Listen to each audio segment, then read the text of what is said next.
Hello, Reese here with Link Japan Careers, and welcome again today, and a big welcome to...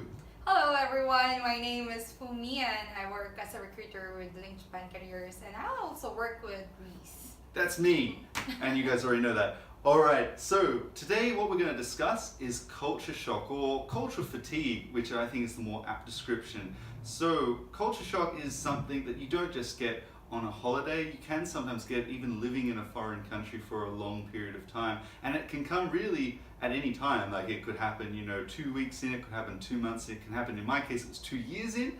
So what we're going to discuss is just a little bit about that, how you can identify it, and some strategies for overcoming it so you can make the best of your time in Japan or wherever you may be. So first I'll talk a little bit about my experience with culture shock.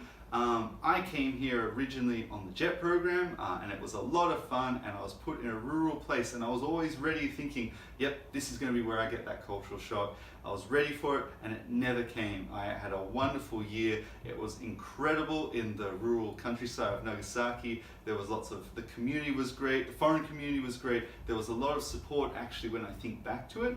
And it wasn't really until I was in my second year living in Tokyo that I just started to feel like, I don't know, for me it was like something was off. I didn't feel as happy as I used to be. Things that like used to be like, oh well, yeah, whatever, was starting to really get me. And it was obvious because I would start talking about it for 30 minutes to someone, right? So for example, I think the thing I noticed was ATMs were closed on Golden Week. And it's like really trivial, and everyone in their second year, well not everyone, but most people in their second year know this, but I didn't, and it wasn't that there was no money available, I had money available, but it was just I can't believe that on this holiday that an ATM can be shut down. Even now actually talking about it still annoys me a little bit, but it was that sort of like frustration, and I would go into a conversation with another friend, and like 5 minutes into that conversation, I'm bringing it up again.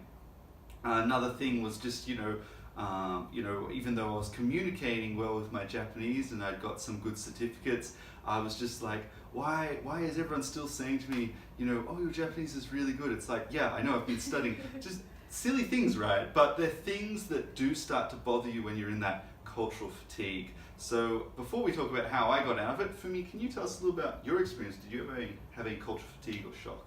Okay, so basically I was born here in Japan and attended some schooling here in Japan. Okay, it's a little bit different then. Yeah, so it's kind of like a reverse story on my side. So when my mom and I moved to the Philippines, so it was a culture shock for me definitely, because I didn't know how to speak the country's language. I didn't even know how to speak English as well. So my first language and only language during that time was only Japanese. So it was hard for me also to communicate. Like I cannot say what I want, I cannot tell you what I need or where I want to go. So going back then, after like how many years, let's say after I finished my studies in the Philippines, and I decided to move back here in Japan. I can say that I still experience some culture shock. Yeah. Yes, because basically even you can speak Japanese, as you said, when you go to certain places, for example in a bank, when you are applying for your bank account, people don't I don't really generally speaking people, but like people don't take you seriously that much. Oh wow. because you cannot speak good Japanese in a way, and you cannot explain yourself also. So it was kind of hard for me to also be familiar again with Nihongo or with Japanese language. So yes, it's hard. And also whenever you are receiving some documents from your city hall, since most of the city halls here in Japan don't really give you English copy or English translation of it, so it's kind of hard also to understand what's this, why there is this kind of amount in this paper. So it will give you a lot of worries, a lot of thinking, and also you are working at the same time, and here in Japan you cannot really make a day off as soon as you want to, or yes, I think it's quite interesting actually hearing you say those things for me, because I think what we've got here, like is like there's one thing, it's like cultural fatigue, which I guess is what I was having, and for you it's like it is like that culture shock, like, oh my gosh, the form's not in like the English, right? Or like,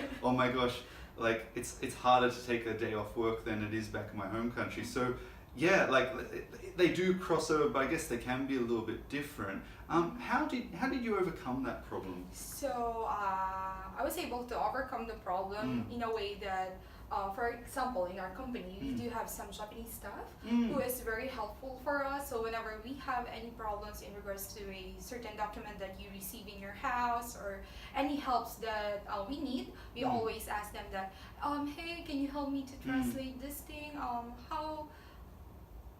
What does it mean, or what should I do?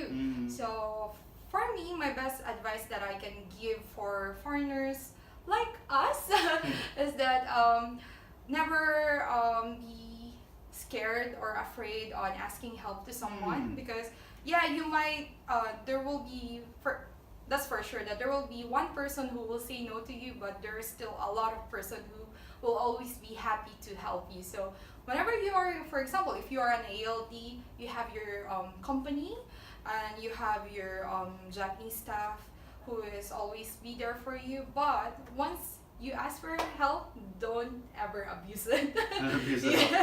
Yeah.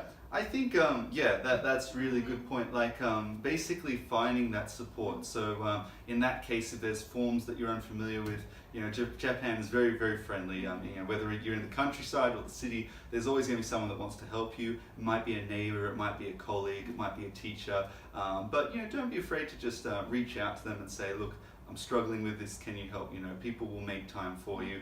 Might not be straight away, but they will make that time. And I think support is basically what helped me get through it as well. You know, if you're new coming to Japan, the best advice I can give you is like in those first 2 weeks, basically make as much support contacts as you can. Say yes to everything, because you're on that high vibe, right? So say yes, build those support networks. And then if you are sort of, it's been a couple of years and that culture fatigue, culture shock's hitting you, recognize it for what it is. It can be difficult, but basically it's a season. It goes up and down. You know, you might find, you know, 2 years later it comes back again. It's just a thing of life, right? And eventually you start to climatize to it, and it's not, the drops are not so big. You know, it gets a bit easier. But I would say use things like Facebook, Skype, find some friends, join a gym, community center, Japanese language classes, literally anything to just keep you busy, and so you're not cutting yourself off. Even if you're like, I'm tired, I'm unhappy, find that one thing that makes you happy to get active with, and you can sort of overcome this. All right. Well, thank you very much for your time, Fumi. I think this is actually quite a great topic, so we'll talk about maybe again later as a part 2 video, but otherwise, thank you very much for your time. We always appreciate your questions. You can visit us at linkjapancareers.net, follow us on YouTube, follow us on LinkedIn, smash that like button, and we look forward to seeing you next time. Goodbye.